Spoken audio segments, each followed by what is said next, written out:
Okie dokie. Now that the cotton is finally fruiting here in last week of September, first week of October, it's time we get out here, do a little picking, and assess what the quality of this cotton lint is this year, because we've had a lot of issues with bull rot from stink bugs, and I think stink bugs peak in June and July. So the fact that we didn't start, flowering until like the beginning of August, that to me, that to me would seem to indicate that we would have a lot less stink bugs than we have the last 2 years. So I'm gonna go picking, and we'll go lay everything out and take note and see if we're any better or worse this year. Also, my management of the surrounding area has been a lot cleaner. So this has all been mowed continuously all year, everything except for that, and that was brush cut in February, so that really didn't start growing up until about June, just because that had been woods for forever. So anyway, I'm gonna shut my mouth, go out there, pick some cotton, and give you a glance at how our lint production is doing this year. That's a nice looking one right there. Nice and fat, nice and clean. That ain't bad at all for a first picking, especially considering these haven't even been on the plants for more than a week. So I also I picked everything. I did not, pre-sort any of this. I didn't pre-clean any of it. So I'm gonna lay all this out and just show you, what our, good lint to rot ratio is. And this is something I haven't done before, and I think I'm gonna keep all the rotten seed and measure it out and just see what, my percentage loss is. Just initially on first appearance, it looks like we're slightly less than, normal as far as bull rot goes compared to the first year. Probably 25-30% less, but nothing crazy. Not like, a full 50% less or anything like that. Probably 25 or 20%. But anyway, let me all lay this out and show you what I mean, and just, give you a good idea of how this stuff looks coming out of the bolls, and, what I actually have to do while picking to clean up these lockules and get all the trash out. Alright, so here's the day's picking laid out, and I'm gonna go through this, take out all the nasty garbage, like this stuff down in here, and separate it from the nice stuff, like this. And then show you what the spread is. Then I'm going to weigh the two and figure out what our difference is. Okay, so I'm partway done in a couple of things. This is going to take way too long, so instead of sitting out here in the heat, I'm going to go back to the office and work on this, or take it home and finish it there, and then report back to you. I mean, I have to wait at home anyway, so might as well. Also, here is the clean stuff, and here is the trash. And they don't look too horribly different at the moment, but this, contains all viable seeds, or, dead, fairly large seeds with plenty of lint on them. That's clean. And this is all, rotten seeds. That's the stuff I'm really trying to get rid of. But a lot of this is like stained, fragile lint. Like when it's, kind of a light, creamy color like that, I don't really mind leaving it in there because I'm not going for quality right now. But, when it's like this dark brown color, it actually gets kind of fragile and it's totally trash. So I get rid of it. This is sort of a weird intermediary cleaning stage because this isn't quite gin quality, but it's better than what I would do, out in the field actually picking it. When I'm out picking it out of the bowl, I'm throwing away anything that looks like this, that's soft, rotten, or anything like that. When I'm at the gin, I'm pulling out, all this nasty looking dark brown lint, all that stuff. Any seed that has any discoloration on it, I huck it. And if, there's a seed that's discolored but it's got good lint on it, I will pick the seed out, throw the seed away, and leave the lint. I don't do that at the field stage. But this is about a third, and I can tell you it's about 40% the weight is trash. It's like 60-40, maybe 55-45. It's pretty similar. This stuff ain't too much cleaner, so it's probably going to stay that way. My gut guess is on 60-40. But I'm going to go throw these two in a plastic bag, take this back to the office and home, finish it up, and report back. Oh, one more thing before I forget, an interesting note. We still have blue neps, and I did not do a foliar application of boron or manganese sulfate. I didn't apply anything after I planted them. We also didn't have huge issues with a bull loss. So to me that says it's probably water stress and heat stress, just during the really hot July month that is just forcing them to drop bulls, and it's not anything, to do with actual soil nutrition. So I'm going to stop worrying about that. I'm going to stop doing foliar applications in the future because it seems to be just fine. I think what's really happening is the plants are getting heat stressed. So yeah, anyway, yeah, but that's cool to know that we still have blue neps, so I don't know what's causing that. It could be the excess of manganese in the soil. I don't know. We'll see. Alright, so it's the next day, and I never did get around to cleaning and weighing the stuff, but I'm going to do that today. And I also have these guys, which are the bolls off of this cotton plant that I grew in a pot this year. And it was pretty much done. I picked the last boll off of it yesterday? No, day before last. It was pretty much done flowering by August. That's, just the nature of it being in a pot and us going through a little drought and all that, lost pretty much all of its leaves. But I just grew this thing in a pot just because I wanted to see how well they would do in a container, and it actually did really well. This is some fresh mushroom compost, and I put a bunch of fertilizer on it, and it did fantastic, and the bulls actually look pretty good, pretty nice. So I'm actually going to go through and weigh all this stuff too, just to see what our percentage is on this as well, because this doesn't really have the stink bug stress, because my yard is kind of a sandy wasteland, and not a lot of stink bugs out here because there's nothing for them to eat. So this guy's been out here for, since whenever I planted him, April, May or something. And it actually did really well in the pot. It didn't get big, as you see. It didn't really get any bigger than an upland cotton. But it did produce, and it produced fairly well. So I'm surprised to see, whether or not there's any difference in the lint or anything like that. So let me get back to the office, clean all this stuff up, weigh it, and get back to you. Alright, so that's been done. Here's our clean cotton, and here's our trash cotton. I think the clean cotton might outweigh the trash cotton by a little bit. I think my, 60-40, 55-45 split is going to come out pretty dang close. So we're going to turn on the microgram scale, and I guess see whether or not this overloads the scale. Yep, so we're going to have to do that in sections. Stay tuned. I'll be back. Well, you're looking at it right. That wasn't fake. We actually ended up with bang on a 60-40 split, off by, 0.2%. So that's pretty, well, I guess technically 0.4%, but I digress. I'm pretty good. Yeah, I'll take that, I need the ego boost, but anyway. So there we are, and I mean, this isn't super clean. Whenever I go to gin this, I'm probably going to take all of this brown stuff. What I did last year is I took all the brown cotton and I put it in one pile, and I put all the clean cotton in another pile, and I ginned the two separately so that I had, clean cotton and then brown cotton, and if I want to mix the two together eventually I can do that. But I kind of want to see if I can, figure out if there's any sort of structural differences to it, because sometimes this, brown color is just a stain. It's literally just a stain on the lint. It's just like a pigment that gets on there from the bull rot and all that stuff. And it makes absolutely no difference on the strength or character of the cotton other than its color. And then other times it's actually, an indication of rot on the lint itself, and the lint is actually inferior and far more brittle. So I kind of want to keep the two separate, one just for aesthetic reasons in case I got to send some to somebody. But two, to also see if there's any other differences down the road if I ever have the capabilities to actually test the stuff. So now I'm going to move on over to these guys, which came off of my potted plant, which are actually still in the bowl. And I think I'm going to measure all the empty bowls separately from the lint to just see how much of the fruit is actually lint and seed by weight, because that'll be something else interesting to learn. Well, here are all the bowls from the potted plant. Uncleaned, unpicked, just still in the dry fruit. And I'm going to pull all the lint and seeds out, measure them, measure the dry fruit itself, and then go back, pull out all the nasty looking lint, because there's just a few down in here, and then measure that ratio again, and get an idea of what we would actually get if we didn't have these dang stupid stink bugs all over the place. Okie dokie. Well, those have been separated, as you can see.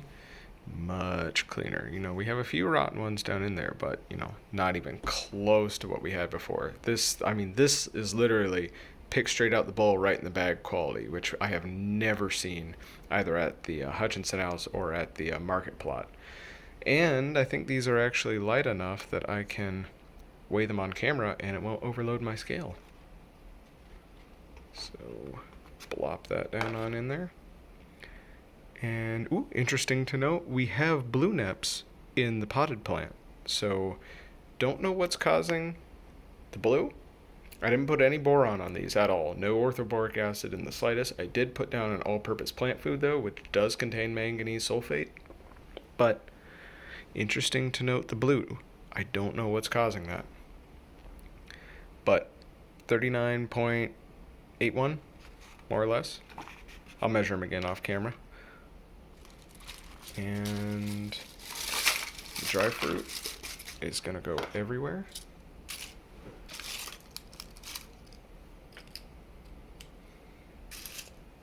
Does not fit well in a bowl. Pun intended. And we're looking at 19.2. So 2/3 of the weight of the bowl is actual seed and lint. And I have some math on lint weight versus seed weight, but I may go through and gin all of this actually, so I can get a true measurement of seed to bowl ratio. And I'm also going to go through and count how many bowls there actually was. And yeah, so let me write all this down, crunch some numbers, come back. Well, here we are. Oh man, this almost brings a tear to my eye. Look at how clean that is. Barely even any yellow in it. Here's what I pulled out. Other than pretty much one bad bowl, maybe 75% of a bowl, I had 2 locules that were totally rotten, and then one side of a locule that's gray. The majority of what I pulled out is just immature seeds and blue neps. I don't even think that's going to be 5% of the whole weight. So let's just throw this guy on here and see. I went and remeasured everything. My scale got screwy. I had to recalibrate it with the 50-gram weight. Actually had 41 grams of raw lint, but the dry weight was correct. I don't know if the scale is, on a warped part of this glass desk or what. Oh yeah, that's like, just under 5%. I think that's 2/40. That's 1/20. It's like 4%, something like that. Nice. And this isn't going to be perfectly accurate because the plates don't weigh the same, but yeah, there we go. Well, that's reading like 39 or something. I'll measure it all, but it looks like the stink bugs are doing massive amounts of damage. They're increasing bowl loss by, and this is pretty much, moded and everything too. That stuff isn't even moded, so we'll say that that's 55% of the cotton that's actually going to be usable when it goes off to ginning. Plus the majority of that is seed because a lot of that lint was bad. So yeah, that's 20 times more loss. Well, I haven't done the ratios yet, but yeah, 10 to 20 times more loss,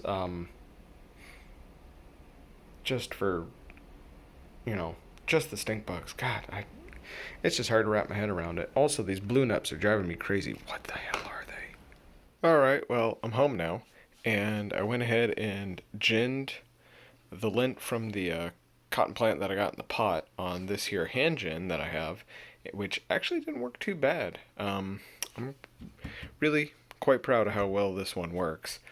Still not, 100%, but kind of, pretty excellent for a single hand crank gin, but I digress. We are going to power this on and see what our split is. So we were at just under 40 grams, basically 39.5. So, oh, come on now. Alright, so for whatever reason my scale is having a fit. I think I might need to change the batteries or something, but it'll be good enough for now. So, we're just gonna weigh this here seed, which is working out to pretty much dead on, I'm just gonna say 30 grams. I'm only going to go to the 10th of a gram just because of how screwy the scales being.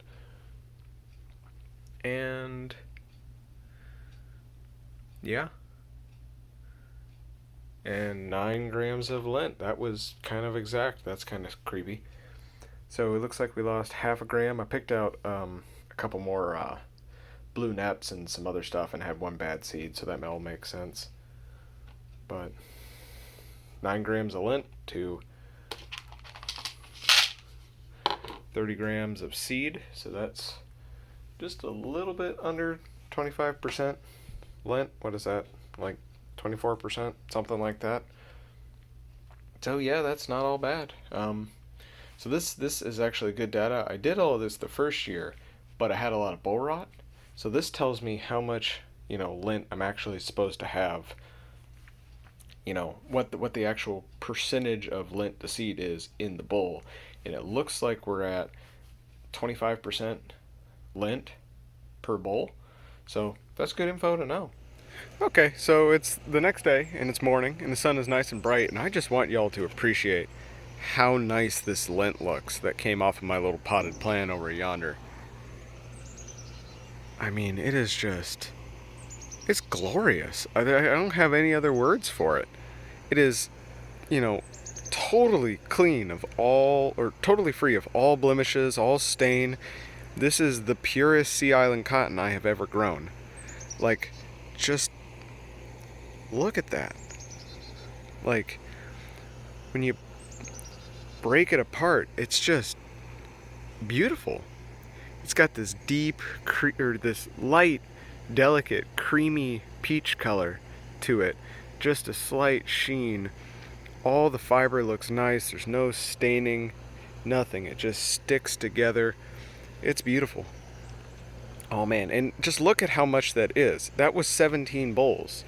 Like, if I could get rid of the goddamn stink bugs, I could be making 2, 3, maybe even 4 times as much lint per plant.